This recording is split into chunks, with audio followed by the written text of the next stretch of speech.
From the gridiron to the hardwood, James Mesh breaks it all down. It's time for another episode of Cleats and Sneaks. Congratulations to the Boston Celtics for being your 2024 NBA champions as they were able to defeat the Dallas Mavericks in 5 games, including that Game 5 win over Dallas, 106-88, to be able to hang up banner number 18 and take the lead once again over the Los Angeles Lakers as the team with the most NBA championships. Welcome back to another edition of Cleats and Sneaks, the podcast where we talk about everything going on in the NFL and in the NBA. Of course, now the 2023-2024 season has come to a close for the association, with the Boston Celtics moving on and being your NBA Finals champions. And I have one big thing, really 3 big things that I want to bring up as a talking point, as reasons in my eyes as to why the Dallas Mavericks were not able to get it done and why they got gentlemen swept by the Boston Celtics. Because if you heard about it, for the 10 days leading into the finals before we got to game 1, there was a long stretch and there was plenty of time for people to talk and debate on what was going to happen in this series coming up. And a lot of people and a lot of the national pundits, they had brought up how they were picking the Dallas Mavericks in 5, 6, 7 games. Quite a bit, especially for a team that we weren't quite sure what was going to happen with them throughout the season for the 2023-2024 season. And you look at the Boston Celtics and how the moves that they had made, you could tell that they were absolutely all in on winning a championship, and they seemed to be the most ready. And they were the favorite throughout the season, but as soon as we got to the finals, everything flipped on its head, and it kind of just felt like people were just bored of seeing the Celtics win. And they were like, let's just pick Dallas to win because we think and we know that Luka is the best player in this series. Well, that also kind of leads me to my first point. And sure, you see Luka be the best player on the floor, and you saw him score the most points in the series, averaging over 29 in the 5 games. But because not only of him complaining to the refs, especially in that game 3 when he ended up fouling out and him basically having a temper tantrum, the big thing for me for Dallas and their downfall as to why they lost in 5 games was because Kyrie did not show up. And when you look at it, especially in games 1, 2, and in the closeout game 5, sure, games 3 and 4, he definitely finally stepped up when it came to the home floor. He put up 35 even in that game 3 loss to the Celtics, but then he was able to put up a solid 21, but that was an absolute barrage by the Mavericks, and you could tell that the Celtics weren't necessarily worried about trying to close it out in 4. They really wanted to do it more on their home floor. So sure, Kyrie had a really good game 5 and game 3, and he finally woke up, and game 4 was still solid, but you go back to games 1, games 2, and game 5, all in Boston, and you can just tell with him, he's just not there. He just cannot get over the fact of what had happened when he was a Celtic himself. And that Boston Garden home crowd, they just got into his head every single time. Game 1, only scored 12 points, went 0 for 5 from 3. You look at game 2, went 0 for 3 from 3. So we first started the first 2 games missing all 8 of his 3-point shots, finishing with a total of 28 points. And then in that closeout game, you're really looking at Kyrie, you're looking at Luka. How can this dynamic duo, can they be able to at least survive and move on to a game 6, force it back to their home floor, and maybe get it to a game 7 back in the Garden?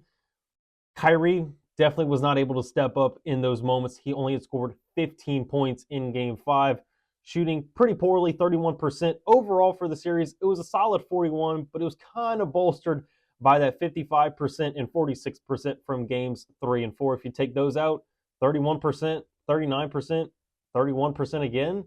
That's just not winning basketball, especially against a team like the Boston Celtics. And this gets me into my second point. They were just built to win. We saw what had happened just a couple of years ago with basically the same core. Jason Tatum, Jaylen Brown, Derek White, Al Horford. And you take away a couple of the other guys, but guys like Peyton Pritchard were there at that point. So a lot of the core pieces were already there from that finals run that the Celtics had back in 2022. It's just they made a couple of upgrades. We saw what had happened last year when Jason Tatum went down in Game 7, and then Jaylen Brown got exposed a little bit because his left hand was not up to snuff, and he was getting the ball stolen from him and he couldn't dribble correctly, it felt like, with his left hand. Because of that, that was extra motivation for him to be a lot better in this season. And you could tell that he was coming out with a vengeance. Jason Tatum as well. He was making sacrifices. Instead of him trying to be that all-around scorer and trying to put up 30, 40 a night like we see with the Luka Doncic's of the world, he was being more of a team player, trying to, how could I say, make the right plays. If he needed to have to score and he had to try and dribble and drive and either kick it out for an open shot or even take the shot himself, because of the talent that Jason Tatum is, he took plenty of attention from other guys, forced 2, 3, even 4 defenders from the Mavericks to come to him when he would drive and get past either Luka or any one of his other defenders that he would play against that were trying to defend him, and he would kick it out to open threes. He would even take his own shots, and that's why you still ended up seeing him average the most points in the series for the Celtics with 22. Despite the poor shooting percentage, he was still able to lead the team in points, assists, and he still was able to put up 7 rebounds as well. So even though you saw Jaylen Brown be the finals MVP because of his super efficient scoring and not only him taking the responsibility of trying to defend Luka, and he did a really good job of that as well, forced Luka in plenty of tough shots. We saw the Mavericks try to switch and get guys like Peyton Pritchard and Sam Hauser and even Al Horford and others to guard Luka as well. And he got plenty of guys coming at him. But the way the Celtics are built, the fact that a majority of that core was there from that original finals run back in 2022, they come back in 2024. But then you add additional guys like Jrue Holiday, which to me was the difference maker. And the fact that he is a guy that can take a step back. And he's like, look, I know that I'm used to with Milwaukee or even when I was in New Orleans being the first or second scoring option. If you need me to be the third option, be the fourth option, or even the fifth option when it comes to scoring on some nights, and you need me to predominantly play defense, which is his specialty. And not only that, him having that championship DNA, that was just a world of difference. And he's basically Marcus Smart, but a bigger upgrade. Because yes, as much as I loved Marcus Smart, and it hurt for me to see him go last year after what had happened, all the blood, sweat, and tears he had poured into this organization, all the playoff runs I had seen from him back when he was drafted by the Celtics in 2014 out of Oklahoma State, it hurt for me to see him leave.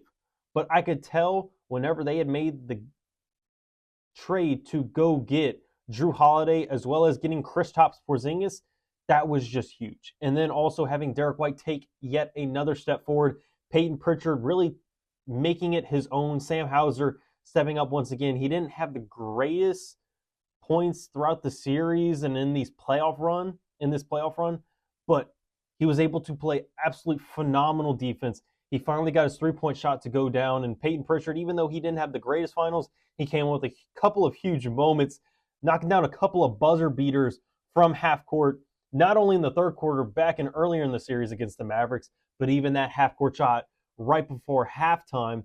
That was absolutely beautiful to see, and you could just tell by them in that game 5, Boston was not losing that one. But look, the fact that they were built to win, they had the core from the final series, plus they added a couple of absolutely phenomenal additions in Jrue Holiday, who also had finals experience, and then the unicorn himself and Kristaps Porzingis that really stressed Dallas's defense. Because sure, Al Horford, he's solid from shooting the ball at the three-point range, but Kristaps, because of his size, because of his ability to shoot the ball, and we had seen it in games 1 and 2, even though he was injured and wasn't 100%, he still had an absolute phenomenal impact for Boston on the defensive side. And really, you come down to the third reason, the Mavericks, to me, the way they're built right now, they're not built to win an NBA championship. Yes, Luka Doncic is absolutely a top 5 player in this league. Kyrie is still phenomenal at 32 years of age. But you look at the rest of the team, and this reminds me of 2 different teams just a couple of years ago. First, I go back to the Boston Celtics, just whenever they still had Kyrie himself, and even when they didn't because he was injured during those playoff runs, and even when they moved on from Kyrie, the Celtics really were stagnant. They didn't pass the ball a whole lot, and it led to more ISO ball, which you kind of see in pickup games when you're at the park and you're trying to play with your buddies, you're just playing with some randoms. That's what it reminded me of back with the Celtics. And it reminded me of that with Luka Doncic and the Dallas Mavericks this year as well. Absolutely phenomenal players. I'm not taking anything away from their talent, but because of how the Celtics have played defense and forced them to play a lot more iso ball, and Luka dribble, trying to force himself into the paint, make a mid-range shot or get a floater over the top or draw a foul as he kind of leaned into his defender, try to get him to jump in the air, and you draw the foul there to hopefully get an and one. Or even if you draw 2 to 3 guys like how we had seen with Jason Tatum or Jaylen Brown when they would drive themselves, get the open looks. But because of the Celtics, it really just forced Luka and Kyrie to have to do it pretty much all on their own, really more Luka than anybody else. And because of that, that put a lot of pressure on him. And then once you got to the defensive side, because of how much effort you're putting on offense, then you get to defense and you basically become a traffic cone. And it's not like Luka was ever a really great defender, but for a majority of that series, you would saw Luka really struggle on the defensive side of the ball. Guys were able to dribble right past him, and that's when guys like Derek Lively and Daniel Gafford and Derek Jones Jr. or PJ Washington had to come and help and try and be a help defender to try and close out the easy layup and force a tougher shot. But then that led to even more open shots from guys like Derek White, Al Horford, Sam Hauser. Any one of those guys had open looks, and it was just really tough for Dallas to be able to adjust to that type of thing. Not only that, but we'd seen it with the Celtics, but also going back to those James Harden Houston Rockets teams where it was Harden handling the ball 90% of the time and get to the end of the shot clock, and either he takes a step back three, drives into the paint, and gets a lob to Clint Capella. And sure, that was a lot of success, and that got them deep into the conference finals. But did we ever see them win an NBA title? No. You need to be able to play more team ball in the way that the Mavericks are built right now, and in the fact that you still play in a loaded Western Conference. It's going to be really tough for me to see Dallas move on and be able to repeat what they had done this year. Sure, they'll be able to make it to the second round, maybe even make it to the conference finals once again, but it's really tough for me to see them get back to the finals once again when there's still teams like a ever-developing Oklahoma City Thunder team, even Denver Nuggets, who got eliminated in the second round. They're a team that is still really good. It's not like Nikola Jokic or Jamal Murray are going anywhere. They're a team that very easily can make a run next year as well. So there's plenty of competition out there. And not only that, but the Timberwolves, maybe they're able to take a step up. And even though Anthony Edwards is only 22 years old, and we usually see the faces of the league not be able to get their first championship until they're 27, 28, or 29 years old. Anthony Edwards, he's only 22. But even then, you could see him take another step forward. Cat continues to be a really good second option for the T-Wolves. So there's plenty of options and plenty of competition in the Western Conference. And the way that the Mavericks are built, I think they need to make a lot of change if they want to be able to make it to the finals once again and even be able to hoist the Larry O'Brien trophy. Other news that's going on in the NBA, of course, there were some big ones, specifically with the coaching news. You look at Monty Williams, after his first year with the Pistons, and even though it wasn't very successful at all, only winning 14 games in the entirety of the season, Monty Williams, who's been a veteran head coach and one of the more respected ones, and I'd probably say one of the better head coaches in the NBA, he got fired by the Pistons, and now Detroit owes him over $65 million over the entirety of his rest 4 to 5 years of his contract, which is very interesting because they had gotten him an assistant coach. Not quite sure what's going on out there in Detroit, but it is a little bit fishy because why would you get an assistant coach just a couple of weeks ago to add to Monty Williams' staff just to fire him? Maybe there was a lot of miscommunication, or maybe they just didn't agree, and Monty was like, I don't want this guy on my staff. Why did you hire him? But they really just, in the front office, just really wanted that coach to be on the staff. Or maybe that was just their replacement altogether, and they just made it weird. There's a lot of things going on with the Pistons that just don't make a lot of sense to me. Hopefully we'll be able to get more clarity as the offseason goes along, but that one was interesting. But then on a little bit more of a positive note, you get to Pascal Siakam, and he was able to sign a 4-year extension with the Indiana Pacers for $189.5 million. Congrats to him.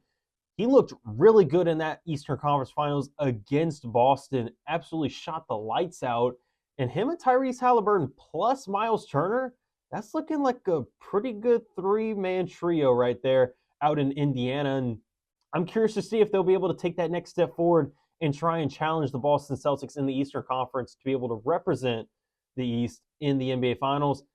A lot of young pieces, though, kind of curious, but Pascal Siakam also does have finals experience as he had played with the Raptors, of course. He was acquired by Indiana during the middle of the season, right before the deadline. So kind of curious to see how the rest of that team develops because there's a lot of good young pieces. Andrew Nembhard is another young guy that I'm curious to see if he's able to take that next step forward. But appreciate you listening to another edition of Cleats and Sneaks. Don't forget to like and subscribe to our YouTube channel, ESPN_SWLA. Don't forget to also comment your thoughts on how the finals went. And did you think Jaylen Brown deserved it? Do you think that Jason Tatum maybe deserved the finals MVP? I personally think that either way, you couldn't have gone wrong. Both those guys absolutely did phenomenal, and we can finally put those talks to bed of who do you get rid of, Jaylen Brown or Jason Tatum? How are we going to be able to split up that duo? Because they were finally able to silence those doubters and finally win an NBA title. Also, don't forget to click on the notification bell. That way you get notified each time we upload any one of our podcasts, not just this one. We also have the 4 Tire Change with Dawson Iserlo, Over Par with Matt Miguez. And Miguez also has the Miguez Mindset as well. So plenty of content going on. I know it's a little bit in the lull since we're in the middle of summer, but the NBA draft's coming up pretty soon. And soon after that, NBA free agency. And we're still about, a month and a half before we really start getting into football season in the NFL. A lot of exciting stuff's coming up. So stay tuned for more. Appreciate you listening, and I'll talk to you next time.